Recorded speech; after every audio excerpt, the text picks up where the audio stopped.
Ever wonder what it's actually like running a mealworm farm? Like, Sure. not the polished version you see in magazines, but the nitty-gritty. It's what we're after today. Exactly, the real deal. Raw insights straight from the trenches, or I guess in this case, straight from the mealworm trays. Perfect way to put it. We're diving deep into a live stream Q&A with Justin, a mealworm farmer out in the And Midwest. he's just moved into a new facility, right? Yeah, a massive upgrade, like 2,100 square feet, so he's got a lot to share about scaling up. 2000. That's wild. Okay, so picture this. You know those vibrating exercise platforms? The ones that look like a tiny trampoline. Yep, those things. Justin's turned one into a DIY mealworm sifter. Wait, seriously? That's amazing. I love that ingenuity. It really speaks to what makes these live streams so valuable, you know? You get to see the resourcefulness of these farmers firsthand. Totally.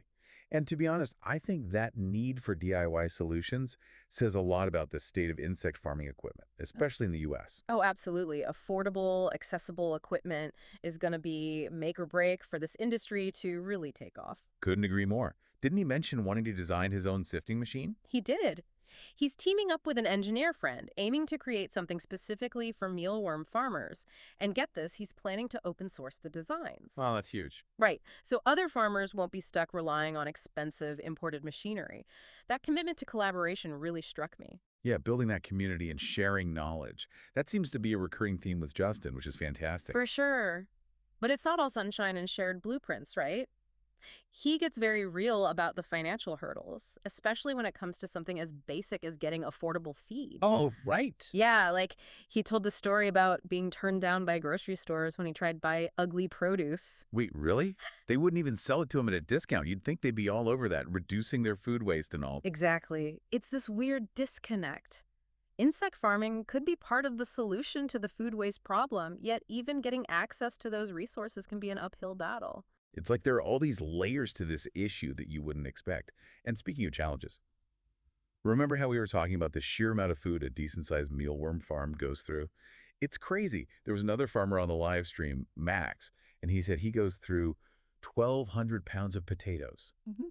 every time he feeds his mealworms. 1,200 pounds. That's what he said. Wow. That's a lot of potatoes. Yeah. It really puts things into perspective, doesn't it? It really does. Like, we talk about insect farming being this potential solution to food waste, which it totally is. But then you hear a number like that, and you're like, okay, but where is all this food going to come from? Exactly. It's a resource intensive process, that's for sure. And it's not just about the sheer volume of food either. Imagine the logistics, Oh, man. Don't even get me started. the storage, transportation, potential spoilage. It all adds up. And that's assuming you can even find suppliers willing to sell in those quantities at a price that makes sense. Right. Which brings us back to those systemic issues Justin was talking about. Exactly. It's all connected. It's like one giant puzzle, Yeah. a very potato-filled puzzle. Speaking of puzzles, there's another piece of this we haven't even touched on yet. Regulations? Ah, yes. Yes. Regulations, the favorite topic of every farmer, I'm sure. Yeah, not so much. But seriously, getting mealworms onto dinner plates here in the US is a whole other beast, right? Absolutely. And it's fascinating how different countries approach this whole thing. Justin actually mentioned that in the UK, the regulations for insect-based pet food are even stricter than those for human consumption in the US. Wait, really? You're kidding. Nope. It's true. And it just goes to show how ingrained our ideas are about what is and isn't considered food. It's like this ick factor that follows insects around, even though people have been eating them all over the world for centuries. It's true. And until we can get past that, it's going to be hard to convince consumers to give insect protein a fair shot. Even if it's more sustainable and potentially even more nutritious. Exactly. And those regulations impact everything, not just consumer perception. Think labeling requirements, safety testing. It's a lot to navigate. Especially for farmers who are just trying to get their product off the ground. Mm. So what's the solution? Like, how do we get over this hump? Well, Justin seems to think that insect protein will likely enter the US market a little more subtly at first. Behind the scenes, he called it. Exactly. Think cricket flour in protein bars or protein powders, things people are already familiar with. Instead of like a big plate of roasted mealworms. Exactly. It's a way to introduce these ingredients without the shock factor. Kind of sneaky, but I can see how it would work.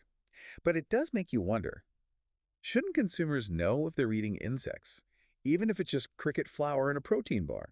That's the debate, isn't it? Transparency versus I don't know, maybe palatability.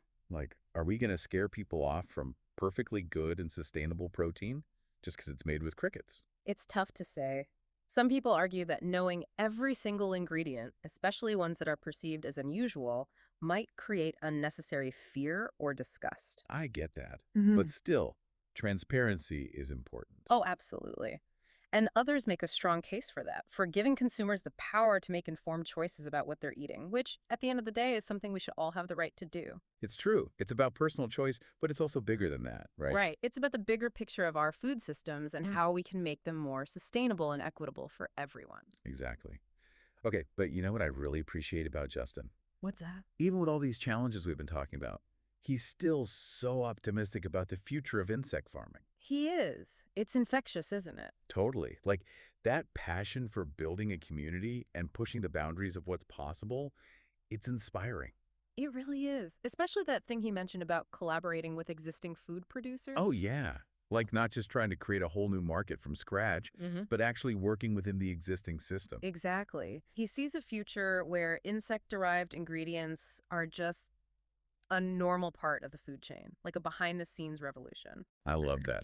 And it just gets your mind going, like what could that actually look like? Totally. Imagine local insect farms supplying sustainable protein to restaurants, schools, hospitals. Or even grocery stores. I mean, why not? Right. It could be a game changer, not just for sustainability, but also for local economies and food security.